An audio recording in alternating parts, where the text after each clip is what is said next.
CPIMന്റെ 24ാം party Congress അതിന്റെ ഏറ്റവും അവസാനത്തെ മധുര പാർട്ടി കോൺഗ്രസോടുകൂടി പൂർത്തീകരിച്ചിരിക്കുകയാണ്. വിജയപൂർവം പൂർത്തിയാക്കാനായ ഒന്നായിരുന്നു 24ാം പാർട്ടി കോൺഗ്രസിന്റെ താഴെ മുതൽ ഏറ്റവും അവസാനത്തെ പാർട്ടി കോൺഗ്രസ് മധുര സമ്മേളനം വരെ. സമ്മേളനം പൊതുവായി ഈ കാലഘട്ടത്തിന്റെ ഉത്തരവാദിത്തങ്ങൾ ഏറ്റെടുത്തുകൊണ്ട്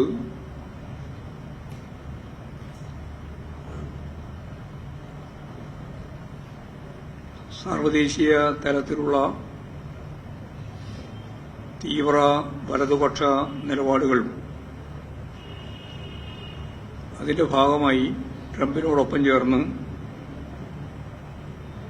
നരേന്ദ്രമോദി നടപ്പിലാക്കുന്ന കോർപ്പറേറ്റ് താൽപര്യങ്ങൾ സംരക്ഷിച്ചും ഹിന്ദുത്വ രാജ്യം സൃഷ്ടിക്കാൻ വേണ്ടിയും അമിതാധികാര വാഴ്ചയുടെ ഫാസിസ്റ്റ് സമീപനങ്ങളിലൂടെ ഇന്ത്യയെ തകർക്കുന്നതിനു വേണ്ടിയുള്ള ശ്രമത്തെ പ്രതിരോധിക്കുക എന്നുള്ളത് തന്നെയാണ് പാർട്ടിയുടെ മുമ്പിലുള്ള ഏറ്റവും പ്രധാനപ്പെട്ട ചുമതലയായി പാർട്ടി കോൺഗ്രസ് കണ്ടെത്തിയിട്ടുള്ളത്. ഇതിനെതിരായി ഇടതുപക്ഷ പ്രസ്ഥാനങ്ങളുടെ ഐക്യവും CPIMന്റെ സ്വതന്ത്രമായ ശക്തി പ്രാപിക്കലും അതിവിപുലമായ രീതിയിലുള്ള മതനിരപേക്ഷ ഉള്ളടക്കമുള്ള ജനകീയ പ്രസ്ഥാനങ്ങളുടെ ഐക്യവും ജനങ്ങൾ അനുഭവിക്കുന്ന പ്രശ്നങ്ങൾക്ക് പരിഹാരം കാണുന്നതിനു വേണ്ടിയുള്ള തെരഞ്ഞെടുപ്പ് തരത്തിലുള്ള ഐക്യം മാത്രമല്ല, ജനകീയ പ്രശ്നങ്ങൾ അടിസ്ഥാനപ്പെടുത്തിയ വലിയ പോരാട്ടങ്ങളും സമരങ്ങളും സംഘടിപ്പിക്കണം, അതിനുള്ള ഐക്യനിര സൃഷ്ടിക്കണം എന്നതാണ് പാർട്ടി കോൺഗ്രസിന്റെ രത്ന ചുരുക്കമായിട്ട് മുന്നോട്ടേക്ക് വെച്ച ഉള്ളടക്കം. അതിനാവശ്യമായ രീതിയിലുള്ള സംഘടനാ കരുത്ത് ദേശവ്യാപകമായിട്ട് തന്നെ സ്വരൂപിക്കാൻ സാധിക്കത്തക്ക രീതിയിൽ പാർട്ടിയുടെ സ്വാധീനം വർദ്ധിപ്പിക്കാൻ കഴിയത്തക്ക രീതിയിലുള്ള നിലപാടുകൾ സംഘടനാപരമായിട്ട് കൈകാര്യം ചെയ്യണമെന്നും ഈ വ്യക്തമായ രാഷ്ട്രീയ കാഴ്ചപ്പാടിനോടൊപ്പം പാർട്ടി കാണുകയുണ്ട്. പാർട്ടി കോൺഗ്രസിന് ശേഷം ഇത് നമ്മൾ കണ്ടുകൊണ്ടിരിക്കുന്ന വളരെ ഗൌരവമുള്ള ഒരു പ്രശ്നം ആഗോളവൽക്കരണ കാലഘട്ടത്തെ ഏറ്റവും പ്രധാനപ്പെട്ട ശ്രദ്ധേയമായ കാര്യമെന്ന് അവർ തന്നെ പറഞ്ഞിരുന്നത് ഏതാണ്ട് തീരുവകളുടെ ഏകീകരണമായിരുന്നു. ഗ്ലോബൽ വില്ലേജ്, എവിടെയും പോകാം, എവിടെയും കൂടുകൂട്ടാം, അവിടെയൊന്നും ചരക്ക് കൈമാറ്റത്തിനുൾപ്പെടെ കടമ്പകൾ സൃഷ്ടിക്കാൻ ഒരു രാജ്യത്തിനും അവകാശമില്ല. ഇതായിരുന്നു ആഗോളവൽക്കരണത്തിന്റെ ഏറ്റവും പ്രധാനപ്പെട്ട സമീപനം. പക്ഷേ അമേരിക്കൻ പ്രസിഡന്റ് ട്രംപ് അധികാരത്തിൽ വന്നതോടുകൂടി ചിത്രമാകെ മാറുകയാണ്. ഒരു വ്യാപാര യുദ്ധത്തിലേക്ക് കടക്കുന്നു എന്നാണ് മാധ്യമ ശൃംഖലയിലെ നിരവധി ഭീമന്മാരിപ്പോൾ ലോകവ്യാപകമായിട്ട് വിശദീകരിച്ചത്. ഇതിന്റെ ഭാഗമായി തീരുവയിലുള്ള വർധനവ് മാത്രമല്ല, നമുക്കറിയുന്നതുപോലെ ഇപ്പോൾ പുതിയ പുതിയ പദങ്ങൾ വ്യാപാര മേഖലയിലുള്ള ചുങ്കം വർദ്ധിപ്പിക്കുന്നു എന്നുള്ളതായിരുന്നു ആദ്യമൊക്കെയുള്ള പരാതിയെങ്കിൽ ഇപ്പോഴ് അമേരിക്കൻ പ്രസിഡന്റിന്റെ രീതി പകരം തീരുവ ഉൾപ്പെടെ പ്രഖ്യാപിച്ചുകൊണ്ട് 125% വരെ പകരം തീരുവ പ്രഖ്യാപിക്കാൻ അത് ചൈനയിലാവുമ്പോൾ 145% വരെ പകരം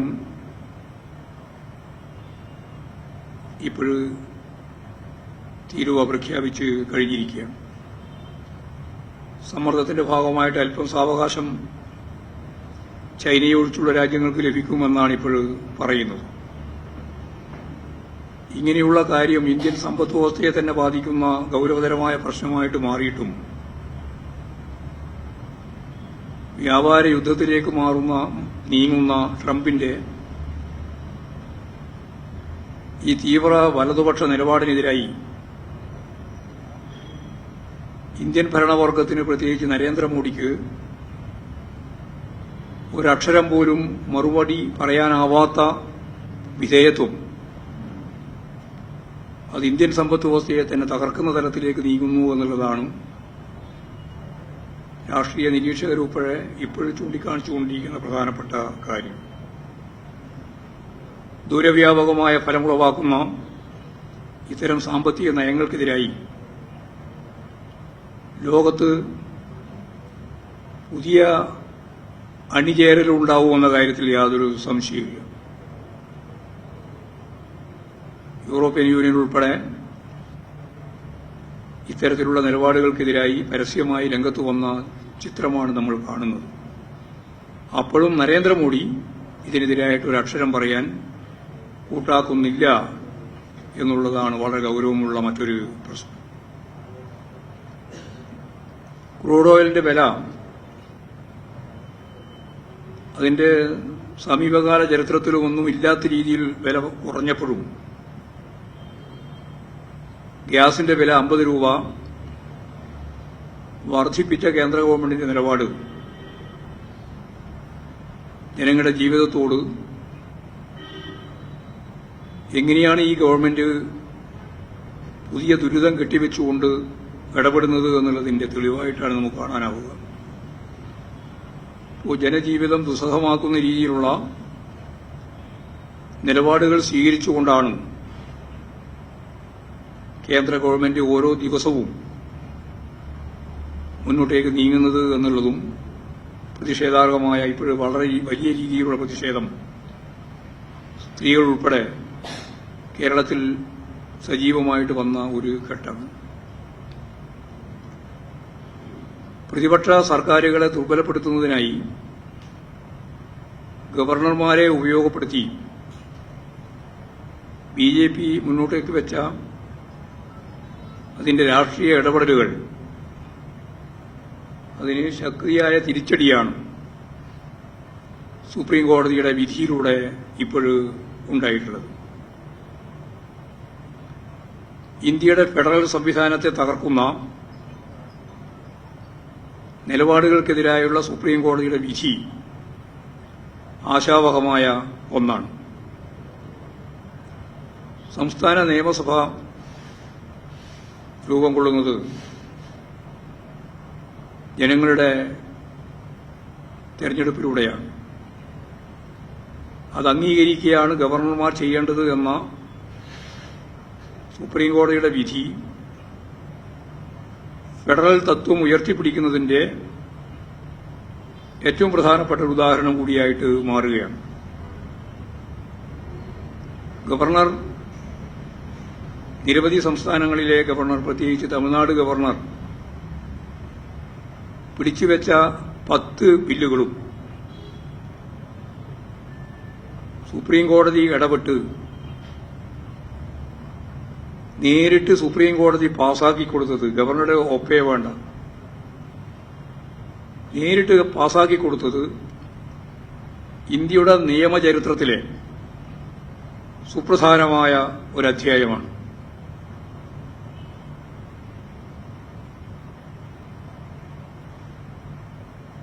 ഇതിൽ പ്രധാനമായ ഒരു വിധി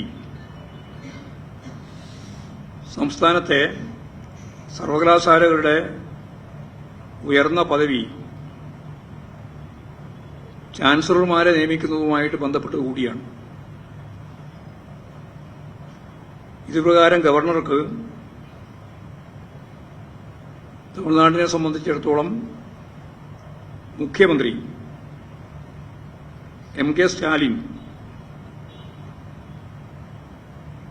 സർവകലാശാലകളുടെ ചാൻസലറാവും. ആ നിയമം കൂടിയാണ് ഈ 10 നിയമത്തിന്റെ ഭാഗമായി ഇപ്പോൾ സുപ്രീം കോടതി തന്നെ അവിടെ ഗവർണറുടെയോ പ്രസിഡന്റിന്റെയോ ഒന്നും ഒപ്പില്ലാതെ നിയമമാക്കി മാറ്റാൻ തീരുമാനം എടുത്തത്. ഈ സമീപനം കോടതി സ്വീകരിക്കുമ്പോൾ കേരളത്തിൽ ഗവർണറെ ചാൻസലർ സ്ഥാനത്ത് നിന്നും മാറ്റുന്ന നമ്മുടെ ബില്ല്, സംസ്ഥാനത്തിന്റെ ബില്ലും അംഗീകരിക്കപ്പെടുമെന്ന കാര്യത്തിൽ നമുക്ക് വലിയ പ്രതീക്ഷയാണ് നൽകുന്നത്. ഇതോടുകൂടി ബി.ജെ.പി. ഗവർണർമാരെ കൂട്ടുപിടിച്ച് നടത്തുന്ന കാവ്യവൽക്കരണത്തിന് ഏറ്റവും വലിയ തിരിച്ചടിയാണ് ഉണ്ടാവുക എന്ന കാര്യം സംശയമില്ല.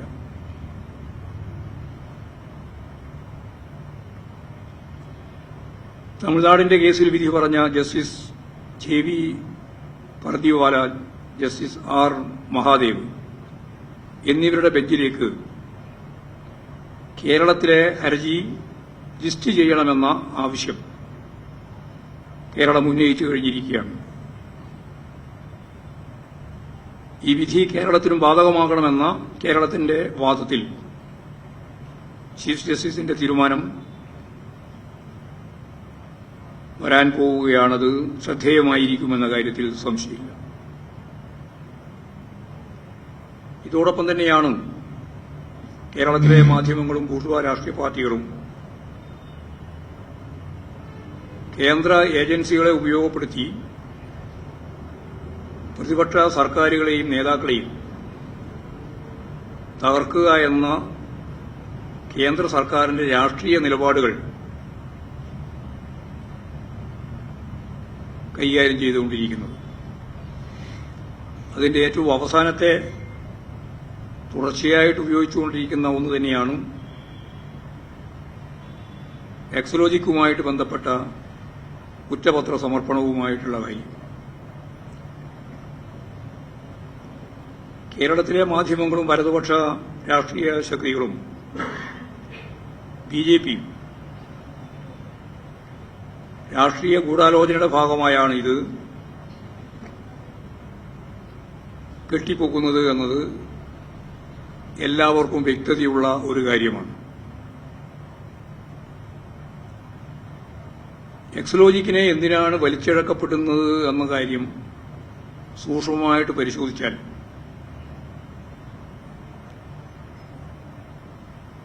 അതിന്റെ ആദ്യത്തെ ആമുഖത്തിൽ തന്നെ കൃത്യമാവുന്നത് ഏതെങ്കിലും കമ്പനിയുമായിട്ട് ബന്ധപ്പെട്ട പ്രശ്നത്തിന്റെ ഭാഗമായിട്ട് സിപിഐഎമ്മിന്റെ നേതാവും കേരളത്തിലെ മുഖ്യമന്ത്രിയുമായ സഖാവ് പിണറായി വിജയൻ അതിന്റെ തുടർച്ചയായിട്ടാണ് മകൾ വീണ, അതിന്റെ ഒപ്പമാണ് മനോരമ കൊണ്ടുവന്ന മാസപ്പടി കേസും വരുന്നത്. ഒരു പത്രമാണ് യഥാർത്ഥത്തിൽ ഈ കേസിന്റെ മാസപ്പടി എന്ന പ്രയോഗം തന്നെ നടത്തിയത്, മനോരമയാണ്. മനോരമയുടെ മാർക്സിസ്റ്റ് വിരുദ്ധതയുടെ ഏറ്റവും പ്രധാനപ്പെട്ട നിരവധി തെളിവുകളിൽ ഒരു കാര്യം എന്ന് മാത്രമേ ഇത് കാണൂ. യഥാർത്ഥത്തിൽ വസ്തുത പരിശോധിക്കുമ്പോൾ കാണാൻ കഴിയുന്നത് എന്താണ് എന്നെല്ലാവർക്കും അറിയാം, പകൽ വെളിച്ചം പോലെ വ്യക്തമാണ്. എക്സലോജി കമ്പനിയും CMRL കമ്പനിയും തമ്മിൽ സേവനം നൽകുന്നതിന്റെ അടിസ്ഥാനത്തിലുള്ള കരാർ പ്രകാരമുള്ള തുകയാണ്. അതിന്റെ സാമ്പത്തികമായ എല്ലാ നിലപാടുകളും സ്വീകരിച്ചു. GSTയും ഇൻകം ടാക്സ് ഉൾപ്പെടെയുള്ള എല്ലാ നികുതികളും നൽകി കൈപ്പറ്റിയിട്ടുള്ളത്. സുതാര്യമായിട്ട് നടന്ന ബാങ്ക് വഴിയുള്ള ഈ ഇടപാട്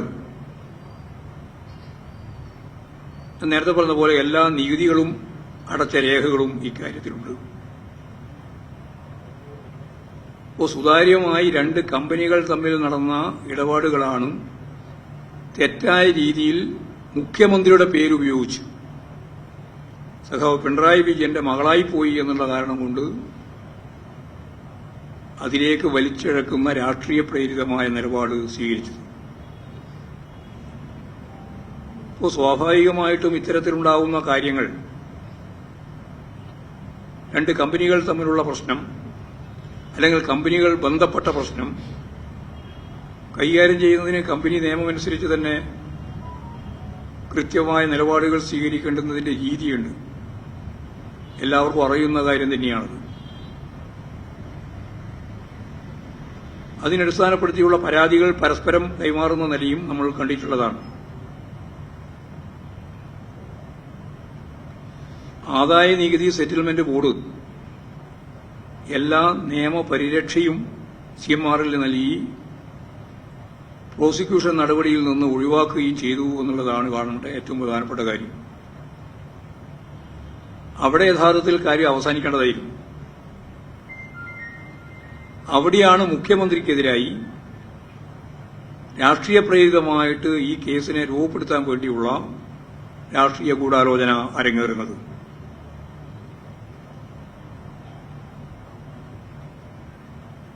മുഖ്യമന്ത്രിയെ വലിച്ചിഴക്കുന്നതിനുള്ള അവസരമായി ഇതിനെ അവതരിപ്പിക്കുകയാണ് ചെയ്തത്. സാധാരണ ഏത് കാര്യത്തിലും ബന്ധപ്പെട്ട കക്ഷികളോട് ചോദിക്കുക എന്ന കാര്യം അതിന്റെ പ്രാഥമികമായ രീതിയാണ്. ഇവരുടെ കാര്യത്തിൽ അതുപോലും ഉണ്ടായില്ല എന്നുള്ളതാണ് സത്യം. അപ്പോൾ നേരത്തെ തന്നെ അവസാനിപ്പിക്കേണ്ടിയിരുന്ന ഒരു പ്രശ്നത്തിന്റെ രാഷ്ട്രീയമായ നിലപാടിന്റെ ഭാഗമായിട്ടുള്ള വലിച്ചിഴച്ച് മുമ്പോട്ടേക്ക് കൊണ്ടുപോകുന്ന രീതി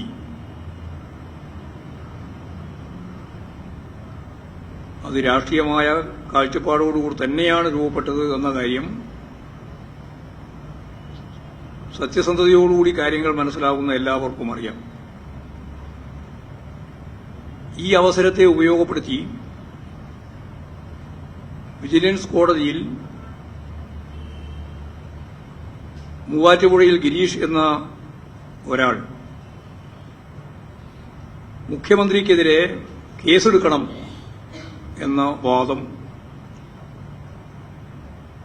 വിജിലൻസ് കോടതിയിൽ ഉന്നയിക്കുകയുണ്ടായി. കോടതി അത് തള്ളി.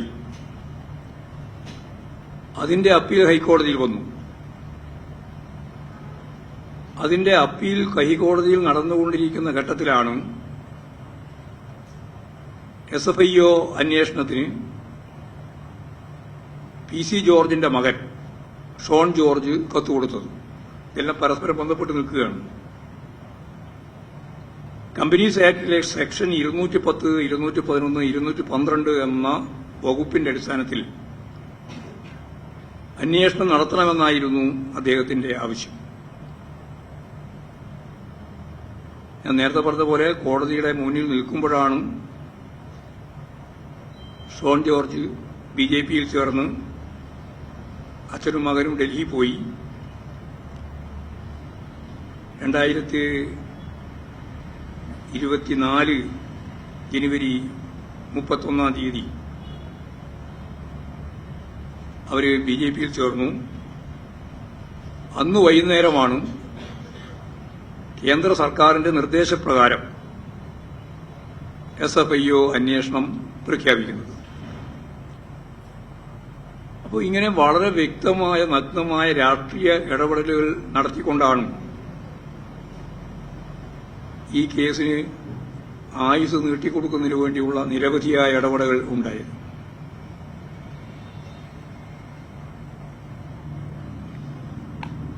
ഇപ്പോൾ കേന്ദ്ര സർക്കാരും BJPയിലേക്ക് ചേർന്നു പോയ ഈ പുത്തൻ കൂറ്റുകാരുമെല്ലാം ചേർന്ന് അതിനോടൊപ്പം മാത്യു കുളനാടൻ എന്ന MLA ഇവരെല്ലാം ഒപ്പം നിരവധി മേഖലയിൽ കോടതിയിൽ, വിജിലൻസ് കോടതിയിൽ, ഹൈക്കോടതിയിലൊക്കെ കേസ് നൽകി. അതിന്റെ ഓരോ ഭാഗം ഞാൻ വിശദീകരിക്കുന്നില്ല, പറഞ്ഞു കഴിഞ്ഞാണ്. 3 വിജിലൻസ് കോടതികളും ആ കേസ് നൽകി. അതിന്റെ മേലെ അപ്പീൽ പോയി ഹൈക്കോടതിയിൽ നിന്നാണ് നീതി ലഭിക്കാൻ പോകുന്നത് എന്ന് പറഞ്ഞിട്ട് അവിടെ പോയപ്പോൾ കോടതി അവിടെയും പൂർണ്ണമായിട്ട് നിരാകരിച്ചു. ഇവിടെ സീരിയസ് ഫ്രോഡ് ഇൻവെസ്റ്റിഗേഷൻ ഓഫീസർ, അതാണ് ഈ SFIO എന്നതുകൊണ്ട് അർത്ഥമാക്കുന്നത്. ആ ആക്ടിലെ വ്യവസ്ഥയിൽ എന്തെങ്കിലും ലംഘനം നടന്നിട്ടുണ്ടോ എന്ന് പരിശോധിക്കുക എന്നതാണ് ഈ ഏജൻസിയുടെ ചുമതല. കോടതിയുടെ മുമ്പിൽ നിൽക്കുന്ന ഒരു പ്രശ്നത്തിൽ ധൃതി പിടിച്ച് നടപടി സ്വീകരിച്ച് മുന്നോട്ടേക്ക് പോകേണ്ട ഒരു സാഹചര്യവും ഇതിന്റെ ഭാഗമായിട്ട് ഉണ്ടായിരുന്നില്ല. അതിപ്പോഴാണ് കൂടുതൽ വ്യക്തമായി പുറത്തു വന്നത്. സ്വാഭാവികമായിട്ടും ആ കോടതിയുടെ അവസാന വിധി വരുന്നതിന് മുമ്പ് നേരത്തെ പറഞ്ഞതുപോലെ ധൃതി പിടിച്ച് ഇപ്പോൾ കുറ്റപത്രം സമർപ്പിക്കുന്നു എന്നും അതിന്റെ ഭാഗമായിട്ടുള്ള നടപടികൾ ആരംഭിക്കുന്നു എന്നും ഒക്കെ പ്രഖ്യാപിച്ച് നടത്തിയിട്ടുള്ള കാര്യം തദ്ദേശ സ്വയംഭരണ സ്ഥാപനങ്ങളിലേക്കുള്ള തെരഞ്ഞെടുപ്പും അതിന്റെ തുടർച്ചയായിട്ട് വരാൻ പോകുന്ന അസംബ്ലി തെരഞ്ഞെടുപ്പും മുന്നിൽ വെച്ചുകൊണ്ട് കഴിഞ്ഞ അസംബ്ലി തെരഞ്ഞെടുപ്പിന്റെ ഘട്ടത്തിൽ നടത്തിയതുപോലെ കേരളത്തിലാണെങ്കിൽ പുതിയ BJP പ്രസിഡന്റ് കൂടി രംഗത്ത് വന്ന അവസരം കൂടി ഉപയോഗപ്പെടുത്തി കാര്യങ്ങൾ പൊലിപ്പിച്ചെടുക്കാനാണ് ഈ ബൂർഷ്വാ മാധ്യമങ്ങളും അതുപോലെ തന്നെ പാർട്ടികളും രാഷ്ട്രീയമായ ഉദ്ദേശത്തോടുകൂടി നിലപാടുകൾ സ്വീകരിച്ചുകൊണ്ടിരിക്കുന്നത്. കേന്ദ്ര ഏജൻസികൾ പലപ്പോഴും എടുത്തുകൊണ്ടിരിക്കുന്ന സമീപനങ്ങൾ ഏകപക്ഷീയമായ രീതിയിൽ പ്രതിപക്ഷ രാഷ്ട്രീയ പ്രസ്ഥാനങ്ങൾക്കും ഗവൺമെന്റിനുമെതിരായിട്ടുള്ളതാണ് എന്നുള്ളതിന് തെളിവ് കൊടകര കുഴൽപ്പണ കേസിൽ കേന്ദ്ര ഏജൻസിയുടെ പരിഹാസ്യമായ നിലപാട് എന്തായിരുന്നു അവരുടെ ലക്ഷ്യമെന്ന് കേരളത്തിലെ ജനങ്ങൾക്ക് പകൽ വെളിച്ചം പോലെ മനസ്സിലാക്കാൻ സാധിച്ചിട്ടുള്ള ഒന്നാണ്. ഹൈക്കോടതിയുടെ നിർബന്ധത്തിന് വഴങ്ങി കൊടകര കുഴൽപ്പണ കേസ് അന്വേഷിച്ചപ്പോൾ പരിഹാസ്യമായ രീതിയിൽ BJP നേതൃത്വത്തെ സംരക്ഷിക്കാൻ അവിടെ സമർപ്പിച്ച കുറ്റപത്രം എല്ലാവർക്കും മനസ്സിലാക്കാൻ സാധിക്കുന്ന കാര്യമാണ്. കരുവന്നൂർ കേസുമായിട്ട് ബന്ധപ്പെട്ട പ്രശ്നത്തിലും ഹൈക്കോടതി നിശിതമായ വിമർശനമാണ് പക്ഷപാതപരമായ നിലപാട് സ്വീകരിച്ച കേന്ദ്ര ഏജൻസികൾക്കെതിരായിട്ട് അവിടെയും ഉണ്ടായത്. സ്വർണ്ണക്കള്ളക്കടത്ത്, ബിരിയാണി ചെമ്പിൽ സ്വർണം കടത്തൽ തുടങ്ങിയ കള്ളക്കഥകളുമായിട്ട് കഴിഞ്ഞ പ്രാവശ്യം രംഗത്ത് വന്ന അവരുന്നയിച്ച എല്ലാ കാര്യങ്ങളും എങ്ങനെയാണോ അവസാനം ഇല്ലാതായത് അതുപോലെ ഇപ്പോ ഉന്നയിച്ചുകൊണ്ടുവരുന്ന ഈ രാഷ്ട്രീയ ലാക്കോടുകൂടിയുള്ള രാഷ്ട്രീയ ഗൂഢാലോചനയുടെ ഭാഗമായിട്ടുള്ള ഈ കാര്യവും ആവിയായി മാറുമെന്ന കാര്യത്തിൽ യാതൊരു സംശയവും ഞങ്ങൾക്കില്ല. കേരളത്തിലെ ഇടതുപക്ഷ ജനാധിപത്യ മുന്നണി ഗവൺമെന്റിനെയും അതിന്റെ ഏറ്റവും പ്രതിച്ഛായയുള്ള കേരളത്തിന്റെ മുഖ്യമന്ത്രിയെയും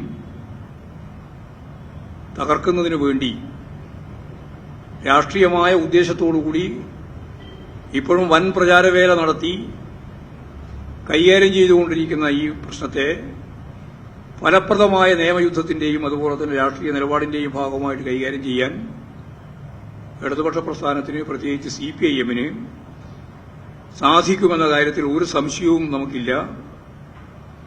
തെറ്റായ പ്രചാരവേലയും കള്ളപ്രചരണങ്ങളും അതിന്റെ ഭാഗമായിട്ട്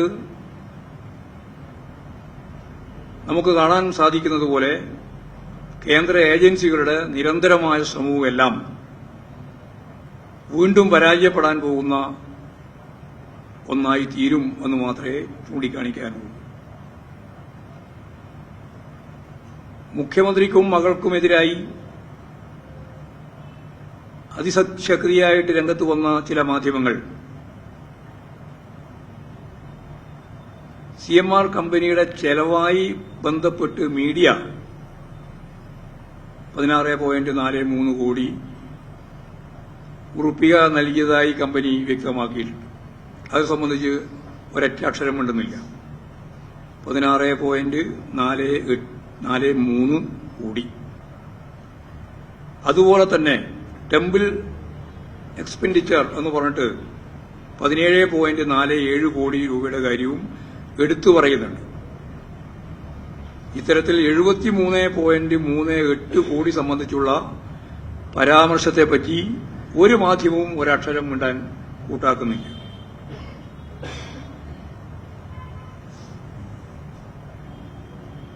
അതേപോലെ കമ്പനിയിൽ നിന്ന് പണം കൈപ്പറ്റിയിട്ടുള്ള UDFന്റെ നേതാക്കന്മാർ സമ്മതിച്ച ആളുകളുണ്ട്. അവരെ സംബന്ധിച്ചും ഒന്നും പറയാൻ ഇവർക്ക് താൽപര്യമില്ല. അപ്പോൾ ഞാൻ നേരത്തെ പറഞ്ഞതുപോലെ രാഷ്ട്രീയമായ ഉദ്ദേശത്തോടുകൂടി വരുന്ന തദ്ദേശ സ്വയംഭരണ സ്ഥാപനങ്ങളിലേക്കുള്ള തെരഞ്ഞെടുപ്പിന്റെയും അതിനുശേഷം നടക്കാൻ പോകുന്ന അസംബ്ലി തെരഞ്ഞെടുപ്പിന്റെയും ഒലിപ്പിച്ചെടുക്കാൻ സാധിക്കുന്ന ഒരു ഇന്ധനമാക്കി ഇതിനെ മാറ്റാനാണ് ശ്രമിച്ചുകൊണ്ടിരിക്കുന്നത്.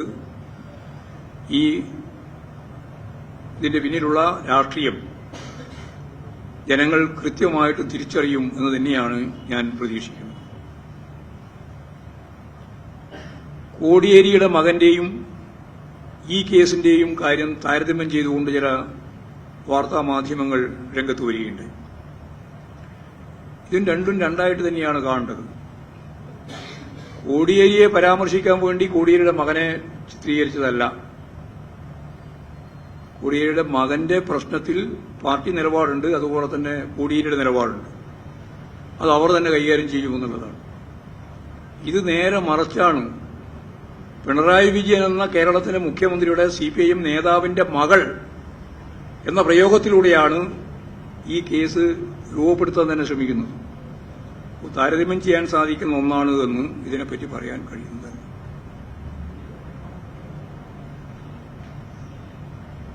വളരെ പ്രധാനപ്പെട്ട മറ്റൊരു കാര്യം എമ്പുരാൻ സിനിമയുമായിട്ട് ബന്ധപ്പെട്ട കാര്യമാണ്. ഇന്ന് കേരളത്തിലും ഇന്ത്യയിലും പൊതുവെ സജീവമായി ചർച്ച ചെയ്യപ്പെടുന്ന ഒരു വിഷയമാണ് ഇത്.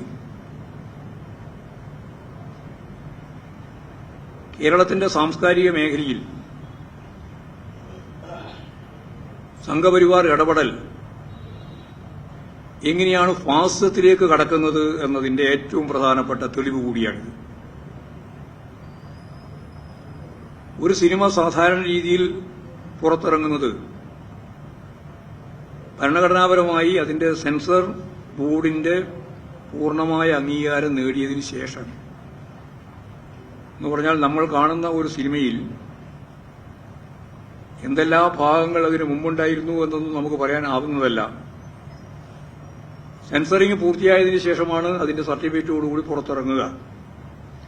അങ്ങനെ ഇറങ്ങിയ ഒരു സിനിമയാണ് എമ്പുരാൻ. എന്നാൽ ആ സിനിമ തിയേറ്ററിൽ എത്തിയതിനു ശേഷം സിനിമ കൈകാര്യം ചെയ്ത വർഗീയ ധ്രുവീകരണ പ്രശ്നം, അതാണ് പ്രധാനപ്പെട്ട. അതിന്റെ രാഷ്ട്രീയമായിട്ടുള്ള നിരവധി പ്രശ്നങ്ങൾ പറയുന്നുണ്ട്. അതിപ്പോഴും പൂർണ്ണമായിട്ട് ഇടതുപക്ഷത്തിന് അനുകൂലമായ ഒരു രാഷ്ട്രീയ ചിത്രമൊന്നുമല്ല അത്. അതിന്റെ പ്രധാനപ്പെട്ട ഗൌരവമുള്ള പ്രശ്നം വർഗീയ രാഷ്ട്രീയം, ഭരണകൂടത്തിന്റെ ഭീകരത, പ്രത്യേകിച്ച് ഗുജറാത്ത് കലാപം, അതുയർത്തിയ വംശഹത്യവുമായിട്ട് ബന്ധപ്പെട്ട പ്രശ്നം, ഇത്തരം കാര്യങ്ങൾ കൂടി ഉൾച്ചേർത്ത ഒരു സിനിമയാണ് എമ്പുരാൻ എന്നുള്ളതുകൊണ്ട് ആ സിനിമ ജനങ്ങൾ കാണുന്നത് വർഗീയ ശക്തികൾക്ക് പ്രതിരോധം തീർക്കുന്ന ആശയം രൂപീകരിക്കുമെന്നുള്ളതിന്റെ ഭാഗമായിട്ടാണ് ഈ ഫാസിസ്റ്റ് രീതിയിലുള്ള നിലപാടുകൾ സ്വീകരിക്കുന്നതിന് സംഘപരിവാർ വിഭാഗങ്ങൾ തയ്യാറായതിൽ രണ്ട് ഭാഗമുണ്ട്. ഒന്ന്, അതിനെതിരായി വലിയ രീതിയിലുള്ള പ്രചാരവേല, അപവാദ പ്രചാരവേല. രണ്ട്, സംഘർഷം മുറ്റിനിൽക്കുന്ന ഭീഷണി. ഈ രണ്ട് കാര്യങ്ങൾ ചേർത്തുകൊണ്ടാണ് സെൻസസിന് ശേഷം സെൻസർ ബോർഡിന്റെ അംഗീകാരത്തിന് ശേഷം 24 വിട്ട് ആ സിനിമയിൽ നിർമ്മാതാവും സംവിധായകനും നടനും എല്ലാവരും കൂടി സമ്മതിച്ചാണ് എന്ന ആ സമ്മതത്തിന്റെ അർത്ഥം വളരെ വ്യക്തമാണ്. കൊടും ഭീകരതയിലുള്ള ഭയപ്പെടുത്തലാണ്. ഇതിന്റെ എല്ലാ ഭാഗമായിട്ടത് ആ രീതിയിൽ കൈകാര്യം ചെയ്യപ്പെട്ടു. നിർമ്മാതാവ്, സംവിധായകൻ ഉൾപ്പെടെയുള്ളവർക്കെതിരായിട്ട് കേന്ദ്ര ഏജൻസികൾ രംഗത്ത് വന്നു. ഇനിയും രംഗത്ത് വരുമെന്ന കാര്യത്തിൽ ഞങ്ങൾക്ക് സംശയമില്ല. കാരണം ഇതൊരു രൂപമാണ്, ഒരു സ്വഭാവമാണ്. അപ്പോൾ ആശയങ്ങൾ വ്യക്തമായി ജനങ്ങളുടെ മുമ്പിൽ അവതരിപ്പിക്കാൻ സാംസ്കാരിക തലം എന്ന് പറയുന്നതിന്റെ ജീവിതത്തിന്റെ ഉപരിഘടനയാണ്. ആ ഉപരിഘടനയിലെ ഏറ്റവും പ്രധാനപ്പെട്ട ഒരു മാധ്യമമാണ് സിനിമ. ആ സിനിമയെ ഞങ്ങൾ അനുവദിക്കില്ല. വംശഹത്യയെ വിമർശിച്ചുകൊണ്ട് ഒരു സിനിമയുണ്ടായാൽ അതിനെ ശരിയായ രീതിയിൽ അത് ഓടാൻ അനുവദിക്കില്ല എന്നാണ് പച്ച മലയാളം. അപ്പോൾ വർഗീയത തുറന്നു കാണിച്ചുകൊണ്ട് രംഗത്ത് വന്നാൽ അത് വെച്ചു പൊറിപ്പിക്കുന്ന നിലപാടല്ല ഞങ്ങളുടേത് എന്ന് ഭരണകൂട ഭീകരതയുടെ ഭാഗമായിട്ട് തെളിയിക്കുകയാണ്. അപ്പോൾ അത്തരം സിനിമകൾക്കെതിരായി ഇവരെടുത്തുകൊണ്ടിരിക്കുന്ന ഈ നിലപാടിനെ, ഈ സ്വേച്ഛാധിപത്യപരമായ ഫാസിസ്റ്റ് രീതിയിലുള്ള ഈ നിലപാടിനെ ജനങ്ങളുടെ ശക്തിയായ എതിർപ്പോടെ, പ്രതിരോധത്തോടെ നമുക്കിതിനെ, ഈ അപകടകരമായ രീതിയിലുള്ള സാംസ്കാരിക രംഗത്തെ ഫാസിസ്റ്റ് പ്രവണതയെ പ്രതിരോധിക്കാനുള്ള ഉത്തരവാദിത്തമുണ്ട്. അതിനാവശ്യമായ രീതിയിലുള്ള ജനകീയ മുന്നേറ്റം കേരളത്തിൽ ഉണ്ടാക്കാനാവണം എന്നാണ് ഇപ്പോഴും പൊതുവെ സാംസ്കാരിക മേഖലയിലുള്ളവരെല്ലാം ചേർന്ന് തീരുമാനിച്ചതായിട്ട് കാണുന്നത്. നമുക്കറിയാം, കേരളത്തിലെ ഈ ഒരു സിനിമയുടെ പ്രശ്നം മാത്രമല്ല, ഗുജറാത്തിലെ വംശഹത്യയെ സംബന്ധിച്ച് യാഥാർത്ഥ്യം പുറത്തു കൊണ്ടുവരുന്നതിന് ശ്രമിച്ച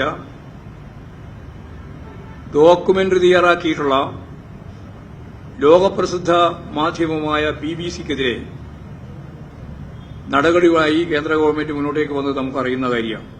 BBC-യുടെ നിലപാടിനെതിരായിട്ട് ഒറ്റ കാര്യം ഉണ്ടായിരുന്നുള്ളൂ, ഈ ഗുജറാത്തിലെ വംശഹത്യവുമായിട്ട് ബന്ധപ്പെട്ട ഡോക്യുമെന്ററി തയ്യാറാക്കി എന്നുള്ളതാണ്.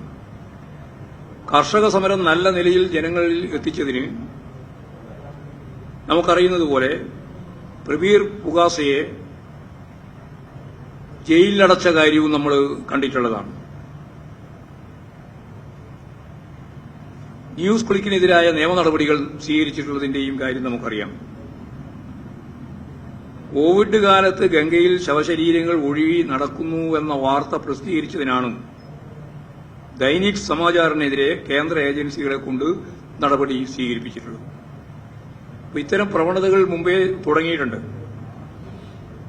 ജനാധിപത്യപരവും മതനിരപേക്ഷ ഉള്ളടക്കവുമുള്ള ആശയങ്ങൾ ജനങ്ങളിൽ എത്തിക്കുന്നതിനു വേണ്ടി ശ്രമിക്കുന്ന എല്ലാ മാധ്യമങ്ങളെയും ശക്തിയായിട്ട് എതിർക്കുന്ന, അത് എതിർക്കുക മാത്രമല്ല പ്രായോഗികമായിട്ട് ഇല്ലായ്മ ചെയ്യുന്നതിനു വേണ്ടിയുള്ള, ദേശസ്നേഹത്തിന്റെ പേരുപയോഗിച്ചുകൊണ്ട് ജയിലിലടക്കുന്നതിനു വേണ്ടിയുള്ള അത്തരം സംവിധാനങ്ങൾക്ക് പിന്നിൽ പ്രവർത്തിച്ച സാമ്പത്തിക ശക്തികളെ തകർക്കുന്നതിനു വേണ്ടിയുള്ള ബോധപൂർവമായ പ്രവർത്തനങ്ങളാണ് ഇപ്പോഴും കേരളത്തിലും ഇന്ത്യയിലും നടന്നു വരുന്നത് എന്നുള്ളത് സത്യമാണ്.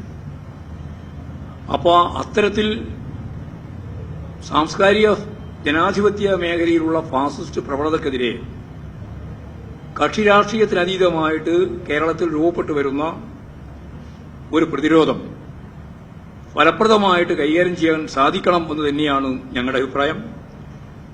അങ്ങനെ രൂപപ്പെട്ടു വരുന്ന സാംസ്കാരിക കൂട്ടായ്മക്ക് പൂർണ്ണമായ പിന്തുണ നൽകണമെന്ന് CPIM പ്രഖ്യാപിക്കുകയാണ്. കേരളത്തിൽ ഉയർന്നു വരുന്ന പ്രതിഷേധങ്ങളെ പിന്തുണക്കണം എന്ന് ജനങ്ങളോട് ഞങ്ങൾ അഭ്യർത്ഥിക്കുകയും ചെയ്യുകയാണ്. ഇത് ജനാധിപത്യത്തെയും മതനിരപേക്ഷതയെയും സംരക്ഷിക്കാനുള്ള ഇടപെടലിന്റെ ഭാഗമായിട്ട് വേണം നമുക്ക് കാണാൻ.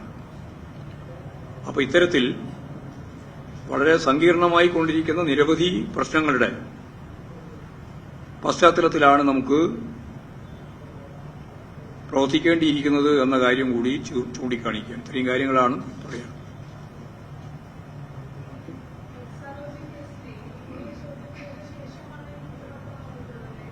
എങ്ങനെ നേരത്തെ അതൊക്കെ മുമ്പേ തെളിയിച്ചതാണല്ലോ. അതിനൊന്നും തെളിയിക്കാൻ പോരൊന്നും ഞാൻ ബാക്കിയൊന്നും വെച്ചിട്ടില്ല. അതല്ല അവർ തമ്മിലുള്ളതാണല്ലോ പ്രശ്നം. അവർ തമ്മിലായാലും പ്രശ്നമില്ലല്ലോ. എന്തെങ്കിലും തെളിയിക്കേണ്ട കാര്യമെല്ലാം പുറപ്പെടേണ്ട വരും. രണ്ട് കമ്പനികൾ തമ്മിലുള്ള സേവന കരാറിനെ അടിസ്ഥാനപ്പെടുത്തിയിട്ടാണ് കാര്യങ്ങൾ കൈകാര്യം ചെയ്തത്.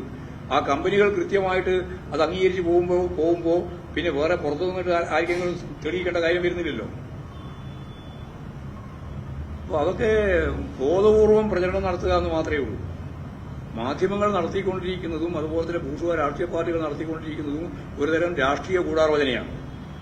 ആ ഗൂഢാലോചന ശക്തിപ്പെടുത്താൻ വേണ്ടിയിട്ടുള്ള ഓരോരോ വാർത്തകൾ ഇനിയും വരാൻ സാധ്യതയുള്ള നിരവധി വാർത്തകളുടെ ഭാഗമായിട്ട് അതൊക്കെ ഇനിയും വന്നുകൊണ്ടിരിക്കും. അതിലൊന്നും ഭയപ്പെടുന്ന ഒരു പാർട്ടിയോ പ്രസ്ഥാനമോ അല്ല ഞങ്ങൾക്കിത് ഒറ്റ കാര്യമുള്ളൂ. രാഷ്ട്രീയമായിട്ട് മുഖ്യമന്ത്രിയെയും മുഖ്യമന്ത്രി ഉൾക്കൊള്ളുന്ന പാർട്ടിയെയും പാർട്ടിയുടെ നിയന്ത്രണത്തിനുള്ള ഇടതുപക്ഷ ജനാധിപത്യ മുന്നണിയെയും അസ്ഥിരീകരിക്കാൻ നടത്തുന്ന ഒരു ശ്രമത്തെയും ഒരിഞ്ച് വിട്ടുകൊടുക്കാൻ ഞങ്ങൾ ഉദ്ദേശിക്കുന്നില്ല. അതിനെ രാഷ്ട്രീയമായിട്ട് തന്നെയാണ് നേരിടുക. രാഷ്ട്രീയത്തിന്റെ അപ്പുറത്ത് ഇതിന്റെ അകത്ത് വേറെ ഒന്നും തന്നെയില്ല. ഇതാ പ്രശ്നം. അതാണ് കാര്യം. അല്ലാണ്ട് നമ്മളിങ്ങനെ വെറുതെ വിശദീകരിച്ചിട്ടുണ്ടാ കാര്യം? രാഷ്ട്രീയം അല്ലാതെ ഇതിന്റെ അപ്പുറത്ത് വേറെ ഒന്നും ഇല്ലതില്ല. 1.72 കോടി ഉറുപ്പിക അവരെങ്ങനെയാണ് കൈമാറിയത്? അത് ബാങ്ക് അടിസ്ഥാനത്തിലാണ്, ആവശ്യമായ നികുതി ഉൾപ്പെടെ കൊടുത്തുകൊണ്ടാണ് എന്നെല്ലാം പുറത്തു വന്നതിന് ശേഷം അവിടെ അവസാനിക്കേണ്ട കാര്യം വലിച്ചഴച്ചു കൊണ്ടുവരുന്നത് രാഷ്ട്രീയമായ ഉദ്ദേശം കൊണ്ട് മാത്രമാണ്. അത് ഇതിപ്പോ ഇത്രയല്ലേ ഉള്ളൂ, 1.72 കോടിയല്ലേ ഉള്ളൂ. നേരത്തെ കോടിക്കണക്കിന്, അത്രയും 1000 കണക്കിന് കോടിയായിരുന്നല്ലോ പറഞ്ഞുകൊണ്ടിരുന്നത്. ചെമ്പില് സ്വർണം കടത്തിയതും അതുപോലെ തന്നെ കള്ളക്കടത്തിന്റെ ഭാഗമായിട്ട് വന്ന സ്വർണ്ണ കള്ളക്കടത്ത് ഉൾപ്പെടെ എല്ലാം ആവിയായി പോയല്ലോ. ആർക്കും ഒരു ബേജാറില്ലല്ലോ. ഇപ്പോ എവിടെയാണുള്ളത്? ആ കേസ് എവിടെയാണുള്ളത്? ആ കേസിന്റെ ഭാഗമായിട്ട് ആരെയാണ് അതിന്റെ ഭാഗമായിട്ട് കൈകാര്യം ചെയ്തത്? അപ്പൊ നിങ്ങൾ ഓരോന്നോരോന്ന് ആവശ്യം വരുമ്പോൾ, പ്രത്യേകിച്ച് തെരഞ്ഞെടുപ്പ് വരുമ്പോൾ ഓരോന്നോരോന്ന് കൊണ്ടുവരികയാണ്. ആ കൊണ്ടുവരുന്നതിനെ ഉപയോഗപ്പെടുത്തിയിട്ട് ഗവൺമെന്റിനെയും പാർട്ടിയെയും തകർക്കാൻ കഴിയുമെന്നുള്ള ഒരു തെറ്റിദ്ധാരണ നിങ്ങൾക്ക് വേണ്ട. കഴിഞ്ഞ പ്രാവശ്യം ചെയ്തത് നിങ്ങൾ നോക്കി നടന്നിട്ടില്ല. ഇനി ഈ പ്രാവശ്യം ഒട്ടും നടന്നില്ല. അത്രയേ ഉള്ളൂ.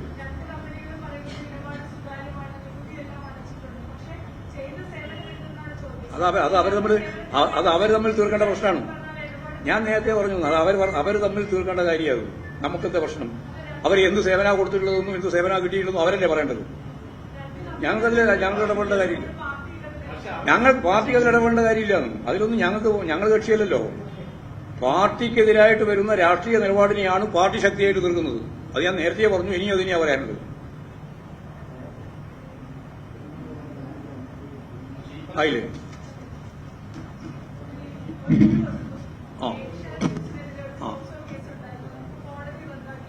അത് അവസാനത്തെ കോടതിയിലല്ലോ. നിങ്ങൾ തന്നെ ഭാഷയനുസരിച്ച് ഹൈക്കോടതിയിലെ അവസാനിപ്പിച്ചത്. ഇനിയിപ്പോ അതിന് മേലെ നടപടിയും നിലവിലും വരട്ടെ, അവസാനം വരട്ടെ. അന്നേരം നമുക്ക് നോക്കാം. അപ്പീൽ പോകാൻ ഉറപ്പായിട്ട് പോകുമല്ലോ. അതിനെന്താ സംശയം? അല്ല, അപ്പൊ നിങ്ങൾക്ക് മാത്രം ഒരു ഭാഷ, ബാക്കിയുള്ളവർക്ക് ഒരു ഭാഷ പറ്റില്ല എന്നാണോ? നിങ്ങൾ ഇതെല്ലാം എന്ന് പറഞ്ഞപ്പോൾ പറഞ്ഞത് ഹൈക്കോടതി കുടനാടന്റെ പ്രശ്നം ഉൾപ്പെടെ വന്നപ്പോ നിങ്ങളുടെ ഭാഷ എന്താ? അത് ഹൈക്കോടതിയല്ലേ ആയിട്ടുള്ളൂ. ഇനി അതിനപ്പുറത്ത് കോടതി ഉണ്ടല്ലോ. സുപ്രീം കോടതി കഴിഞ്ഞ പിന്നെ സാർവദേശീയ കോടതി ഉണ്ടല്ലോ. അപ്പോ ഇപ്പോഴെന്തിനാ അത്ര തിടുക്കത്തിൽ ഉത്തരം കണ്ടുപിടിക്കാൻ ശ്രമിക്കുന്നത്? കുറച്ച് കഴിയട്ടെ, നമുക്ക് നോക്കാം.